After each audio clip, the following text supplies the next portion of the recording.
비상계엄과 윤석열 대통령 탄핵 심판을 계기로 개헌 논의가 함께 이루어지고 있습니다. 전국 시도지사 협의회에서도 관련 준비를 하고 있는데요. 회장을 맡고 있는 유정복 인천시장 모시고 자세한 내용 알아봅니다. 안녕하십니까? 어서 오십시오. 네, 안녕하세요. 예, 오랜만에 뵙겠습니다. 네, 반갑습니다. 일단은 지금 전국 상황에 대해서 여쭤보지 않을 수가 없는데요. 윤석열 대통령 탄핵 심판 얘기입니다. 어제 최종 변론이 있었고 또 대통령 최후 진술도 있었는데 쭉 일련의 상황들 보시면서 어떤 생각이 드셨습니까?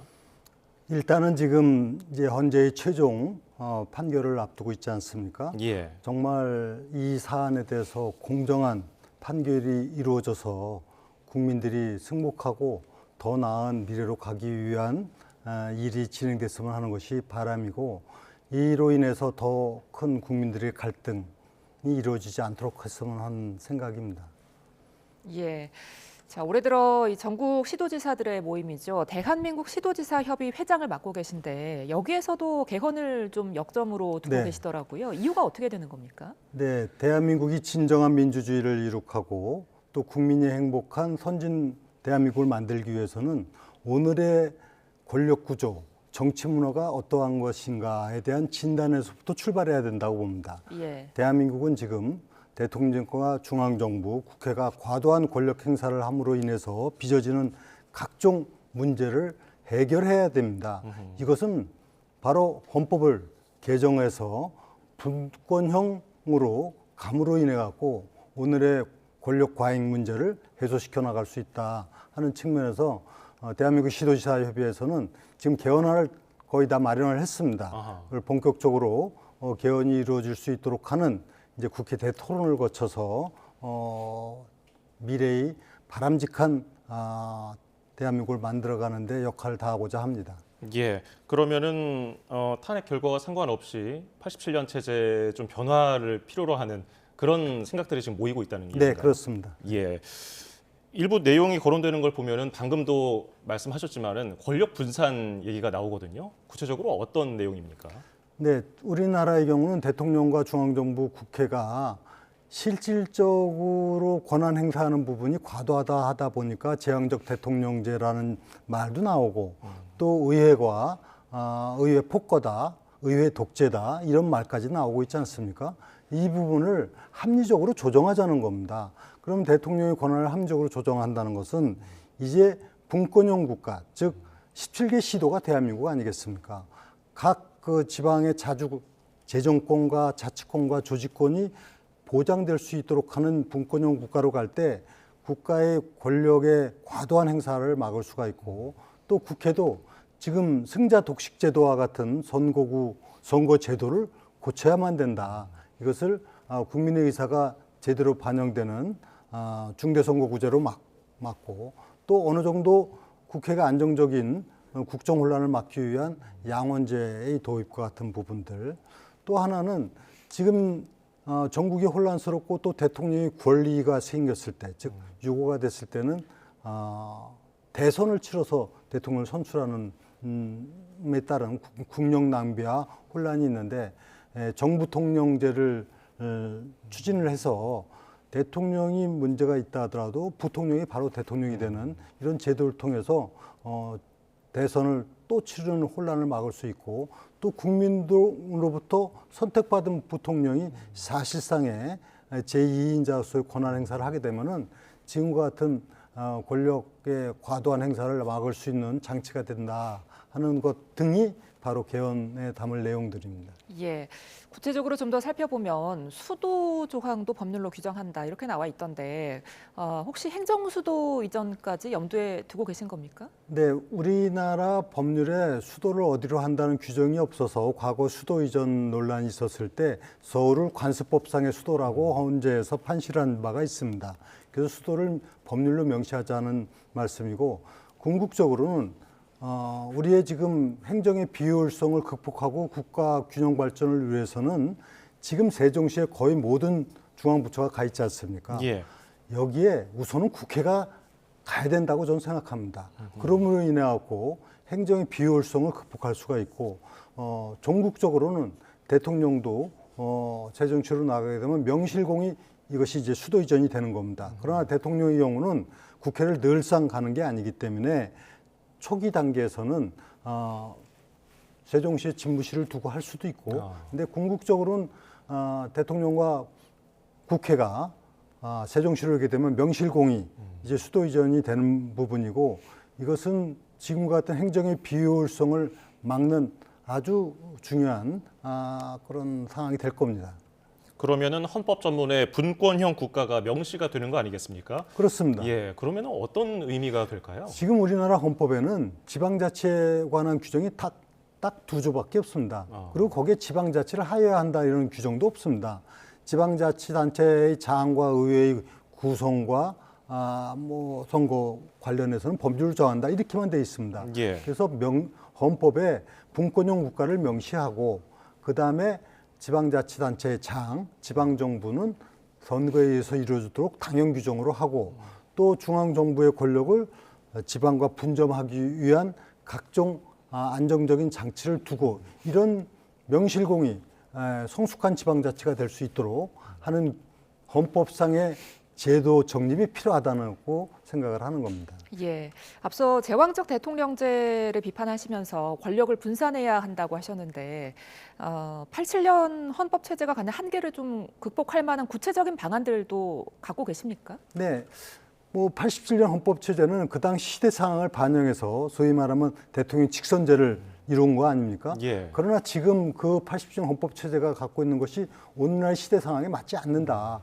5년 단임제라고 하는 것이 갖는 헌법 주기의 불균형으로 인한 혼란이나 뭐 비능률도 있고 그것보다도 지금 의회가 이렇게 막강한 권력을 행사함으로 빚어지는 이런 문제를 해결하기 위해서라도 의회 권력을 분산시켜 나가기 위한 선거구제도라든가 양원제 그리고 대통령 권한을 지방으로 합리적으로 이양하는 이런 내용들이 반드시 들어가야만이 진정한 지방자치 그리고 대한민국의 선진화를 이룩할 수 있다고 봅니다. 예, 앞서 말씀하신 국회 변화를 주는 이제 제도 가운데 양원제를 네. 말씀하셨는데요.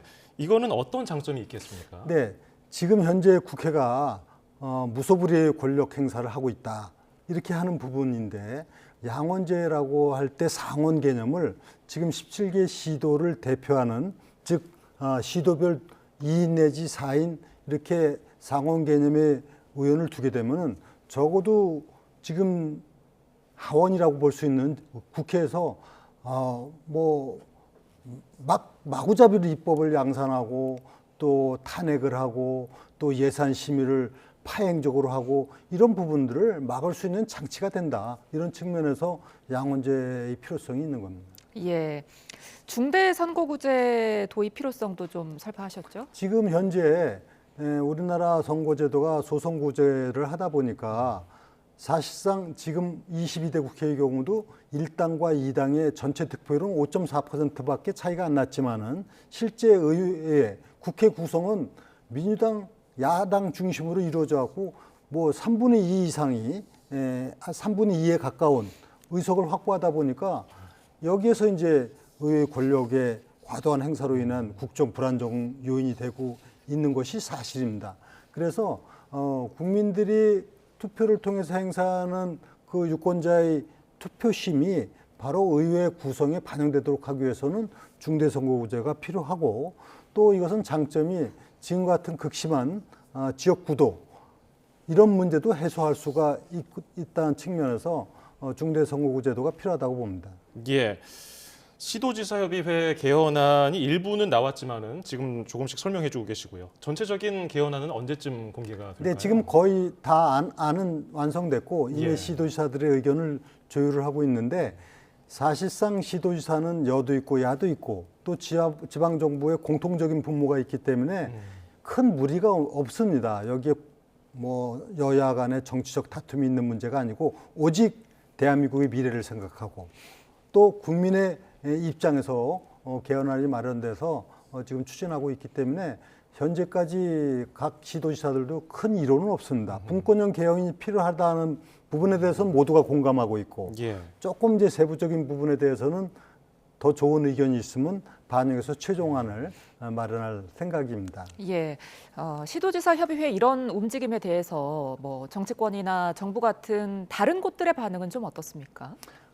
우선은 여야를 막론하고 주요한 정치인들 또 학계에서 또 국민들도 다수가 찬성을 하고 있습니다. 예를 들면은 국회에서는 우원식 국회의장이나 정대철 헌정의장을 비롯한 그야말로 역대 총리, 국회의장, 당 대표를 지낸 분들도 거의 한결같이 지금이 개헌이 적기다 이렇게 얘기하고 있고, 제가 3월 7일 날 국회에서 대토론회를 개최하는데 이 주요한 분들이 참석해서 이 부분에 대해서 축사도 하고 또 의견을 뜻을 같이 한다는 부분에 동참해 주시기로 했는데, 예. 이것은 바로 지금이 왜 개헌이 필요한지를 이 중진 그리고 원로 정치인들도 모두가 공감하고 있다는 얘기입니다. 예. 하지만은 헌법 개헌을 이룩하려면은 역시 국회 다수 의석을 차지하고 있는 민주당의 의견도 중요할 텐데 어떤 반응이 나옵니까?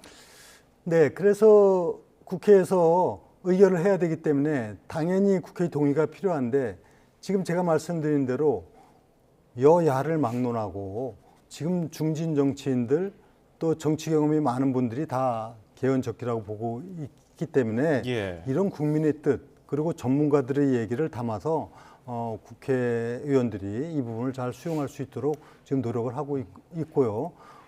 민주당에서도 그런 부분을 무시는 할 수 없을 텐데 지금 여러 가지를 고민하는 것 같습니다. 예, 결국에는 정치권이 이를 시급하게 보고 좀 발벗고 나서야지 현실화될 수 있을 텐데, 아시다시피 지금 정치권이 너무나 혼란스럽잖아요. 지금 이런 시대에 필요한 정치인의 뭐 자질, 덕목 이런 걸 들자면 뭘로 볼 수 있을까요? 네, 결국은 세상을 발전시켜 나가는 데 있어서는 제도적인 정비가 필요하고 또 이를 운영해 나가는 사람의 문제 아닙니까?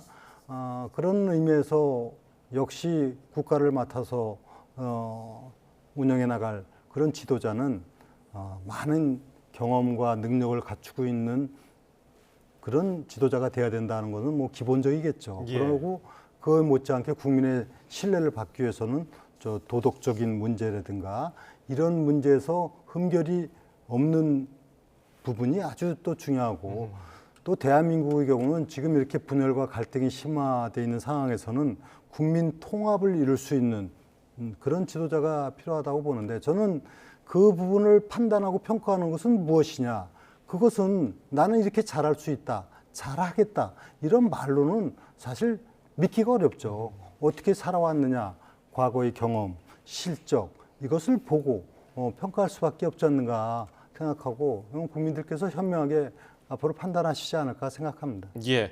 또 시장께서는 최근에 중앙정부 개혁에 대해서도 말씀을 하신 적이 있는데 구체적으로 어떤 내용이었습니까? 우리나라가 이렇게 정말 세계에서 6번째 강한 나라로 발표가 될 정도의 선진 대열에 올라선 것은 정부의 그 강력한 행정적인 뒷받침이 있었습니다.